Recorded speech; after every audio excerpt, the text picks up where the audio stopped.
caregiver student from Sasan Lipa. Today, I will perform my return demo inserting nasal-gastric tube. Inserting nasal-gastric tube is a method of introducing a tube through nose into stomach. The purpose of this is to feed the client with fluids when oral intake is not possible, to dilute and remove consumed poison, to instill ice-cold solution to control gastric bleeding, to prevent distress on operated site by decompressing stomach of secretion and gas, to relieve vomiting and distension. The equipment we will be using is the nasal gastric tube, and then the lubricant, the cotton balls. We have the cotton balls, inside the kidney tray, and then we have the adhesive tape, clamp, this pin and rubber. We will be using this as a clamp. The syringe, and then a cup of water with straw, and then a pair of gloves, alcohol for hygiene, sanitary hygiene, and this one is wipes. So if the client has some secretion on the mouth, we can use this. And of course, we will be using a stethoscope. Check the doctor's order for insertion of nasal gastric tube. This clarifies procedure and types of equipment required. Explain the procedure to the client. Explanation facilitates client cooperation. Hi sir, I'm Jenny Pantino, your caregiver today. Today, I will assist you on putting nasal tube to your nose. It will be uncomfortable, but I'll have you throughout the way, okay? Can you state your name, please? Okay. Your birthday? July 19, 2014. Okay, thank you, Aro. Gather the equipment. Organization provides accurate scale performances. Assess client's abdomen. Assessment determines presence of bowel sounds and amount of abdominal distension. Are you feeling some discomfort, sir? No? Okay, thank you. Perform hand hygiene. Use gloves if available. Hand hygiene deters the spread of microorganisms. But sterile technique is not needed because the digestive tract is not sterile. Gloves protect from exposure to blood or body fluids.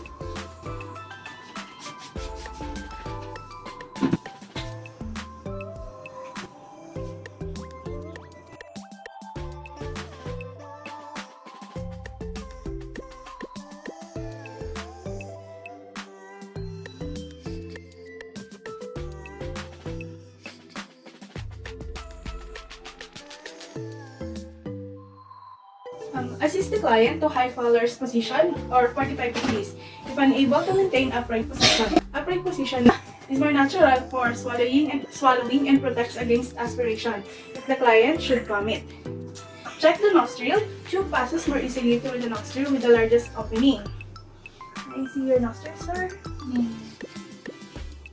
Check the nares for patency by asking the client to occlude one nostril and breathe normally to the other. Can you breathe? Breathe and breathe more. Here or this side? Oh. This is okay. We're gonna put it here. Oh, where? This? Yeah. Okay. Clean the nares by using cotton balls.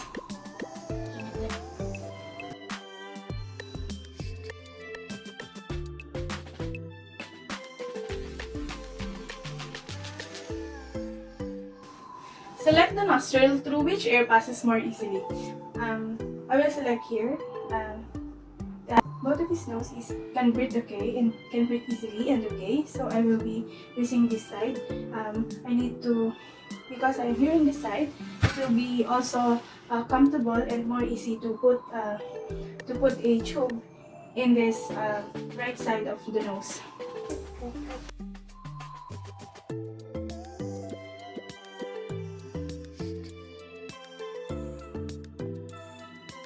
I will prepare the tape, which will I use later.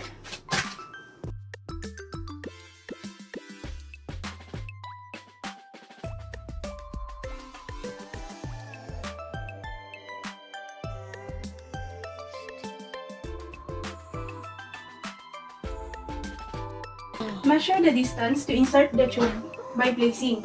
Measure ensures that the tube will be long enough to enter the client's stomach. Place the tip of the tube at the client's nostril, extending off tip earlobe. Like this.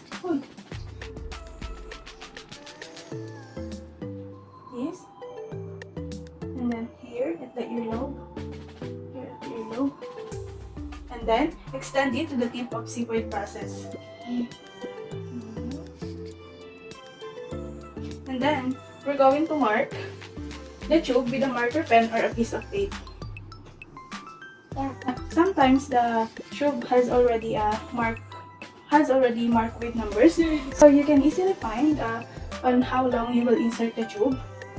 But if the tube doesn't have, you have to use tape or a marker. Right here, we're going to insert up to here number 40. Lubricant the tip of the tube at least 1 to 2 inches with a water-soluble lubricant. I bought some water-soluble lubricant. Lubricant reduces friction and facilitates passage of the tube into the stomach. Silicone jelly may not be recommended to use as lubricant due to risk of silicone shock. A water-soluble lubricant will not cause pneumonia if tube accidentally enters the lungs.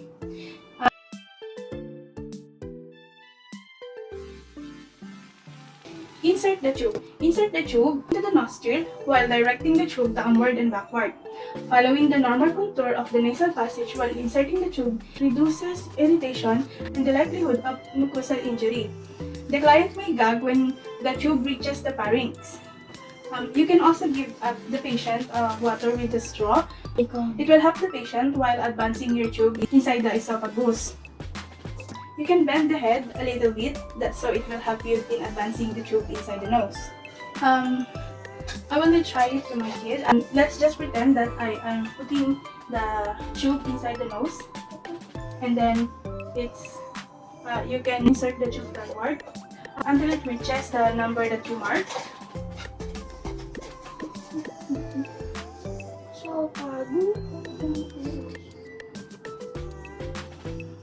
Here. This is the number that I marked. It's already here. And the client may gag when the tube reaches the pharynx. The gag reflexes is stimulated by the tube. Instruct the client to touch his chin to his chest.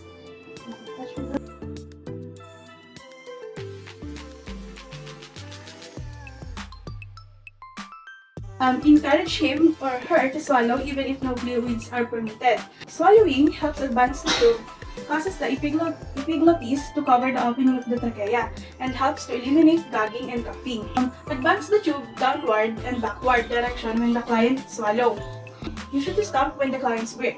If gagging and coughing persist, check the placement of the tube with a tongue depressor and flashlight if necessary. Excessive coughing and gagging may occur if the tube has curled in the back of throat. Keep advancing the tube until the marking on the tape mark is reached.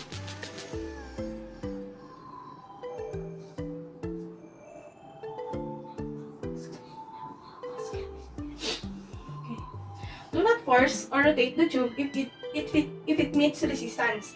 Forcing the tube may injure mucous membranes. Discontinue the procedure and remove the tube if the tube has signs of distress, such as gasping, coughing, cyanosis, and inability to speak or hum. The tube is not in the esophagus if the client shows signs of distress and is unable to speak or hum.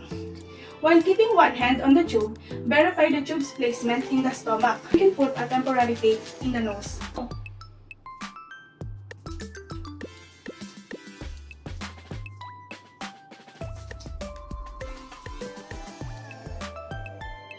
Aspiration of a small amount of stomach contents. The tube is in the stomach if its contents can aspirated. Attach the syringe to the edge of the tube and aspirate a small amount of stomach contents. Visualize aspirated contents, checking for color and consistency. Or sometimes we can use a pH balance paper where we can see the acidity level of the stomach contents.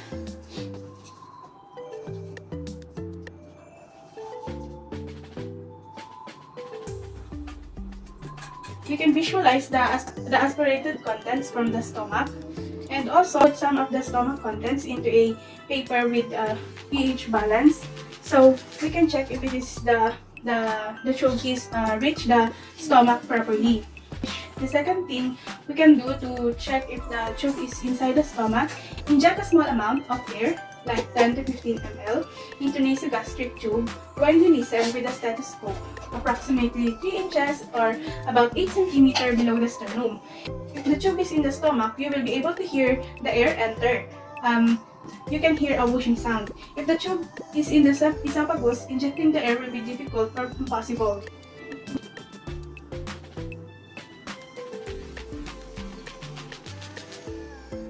We will be putting 10 to 15 ml of air inside the tube, going to the stomach of the patient, and then we have to put the stethoscope 8 cm from the sternum here, and then you press the syringe. If you hear a whooshing sound, it means that the end of the tube is in the right position. In addition, injection of air causes the client to belch immediately. If the tube is in the larynx, the client usually unable to speak. Obtain radiograph or placement of tube as ordered by the doctor. Secure the tube with a tape to the client's nose. Be careful not to pull the tube too tightly against the nose. Constant pressure of the tube against the skin and mucous membrane causes tissue injury. To put the tape properly, I copied the tape into the middle.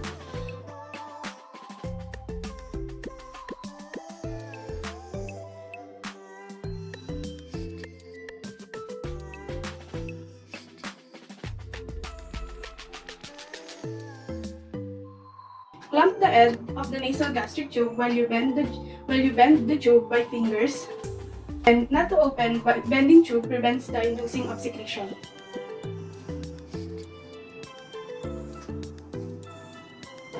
Use some rubber bands and a pin to help the tube not to irritate the patient or not to hassle in the way of the patient. So we just going to put here the rubber band, and then we need to put the clip and clip it onto the patient's gown.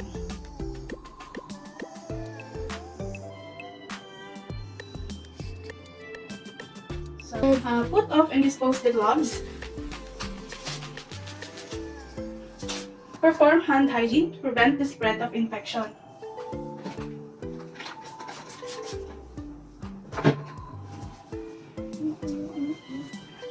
Replace and properly dispose of equipment to prepare for the next procedure. Record the date and time, the size of the nasal-gastric tube that you use, the amount and color of drainage aspirated, and relevant client reactions. Sign the chart. Documentation provides coordination of care. Report to the senior staff to provide continuity of care. Thank you.